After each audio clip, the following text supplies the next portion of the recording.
Hello everybody, let's take a look at some of the tricks connected with sharing your screen. So right now I have my Zoom meeting running, and in the controls along the bottom, you can see the green Share Screen button.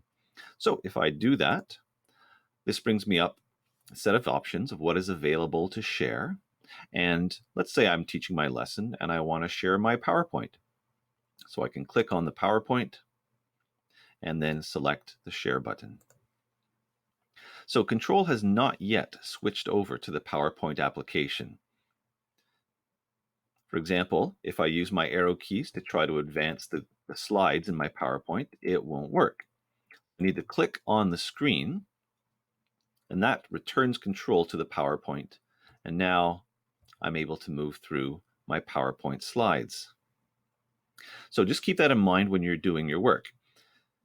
Zoom will toggle back and forth between the Zoom controls being active and then the application controls, like the PowerPoint controls, being active.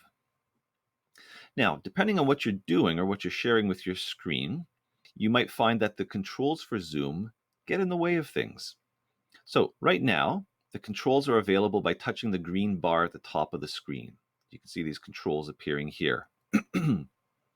Now, the controls aren't identical to the ones that appeared at the bottom of your screen before you starting screen share. There are some new controls here, and there are other controls that are hidden. So if you're ever looking for those controls, take a look under the More feature. So for example, the familiar chat control is not appearing in the main part of the menu. It now appears over here. This is one reason why all those shortcuts are so helpful. Now, if this bar is getting in the way, you can drag it and place it at the bottom of your screen, just depending on what you're trying to share. One challenge with sharing your screen is organizing the different Zoom windows that help you to run your lesson. For example, you get this bar along the side, which shows the list of people, the videos of the people who are attending your meeting. You might also have your participants list out because you want to keep track of that. You might have your chat window open in order to monitor any questions that people might have. This gets very messy when you're doing your screen sharing because they live on top of the screen that you're trying to share. This is where having a second monitor comes in really handy. So these things can be put in a totally different area so they're not getting in the way of you doing your teaching. And for example, if I return control to my PowerPoint and operate my PowerPoint, these windows remain over top of it, no matter what I'm trying to do. So it's really helpful to have that second monitor available. Now, something that's also very useful to see is what things look like on the other side of the screen sharing. So I'm logged into the same meeting with a different computer. And now I'm going over to that computer and I'm just going to share a web page that I have open on that computer. So if you're the person watching somebody else share a screen, things look a little bit different. For example, the controls don't appear at the top. The controls remain at the bottom. Right now, you see the full set of controls of the host. This would be different from your participants because they would just have a very limited set of controls. Now, up at the top, there are some controls available, and they are under this View Options drop-down menu. So now I'm going to go back to my own screen share to show you how we share a video. So right now, I'm selecting from my Chrome browser a YouTube video that I want to share with you. And I'm not doing anything special, which means I'm making a critical error. So I've selected share, and here's the video. I'm going to make that full screen. I'm going to start playing the video. So the video is now being broadcast to my class.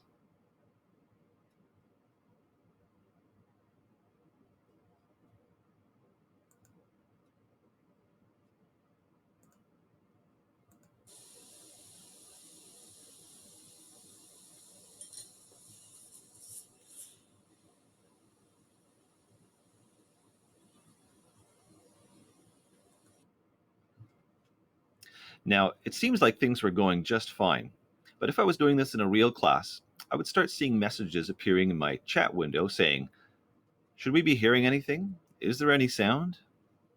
And indeed there is. So there's something that I forgot to do when I was setting up the screen sharing. Now, you do have some controls. So up at the top, you can go across to the More, and then if you look partway down, you'll see the option for Share Sound. So Zoom does not automatically share the sounds that your computer makes with the participants in your meeting. So as soon as I select that and continue with the video, they would start hearing the same things that I'm hearing now, which is just a bit of background noise at the moment. Now, there's another option available for optimizing the video clip. If you are showing a full screen video, that's what this little window is reminding you of, then Zoom helps to make its broadcast smoother for the participants who are watching. So I just selected the optimized video and I hit play. From my side of things, I don't see much of a difference. But depending on your participants and their internet connection, this can help smooth things out from their end. Now, what I should have done when I was originally sharing the screen was at this point here, select these options: share sound, optimize for video clip, when I choose my Chrome browser and my name that gas video. And if I do that, then the sounds will come through fine.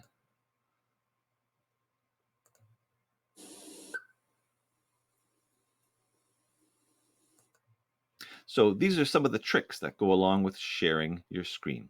I hope you found that helpful.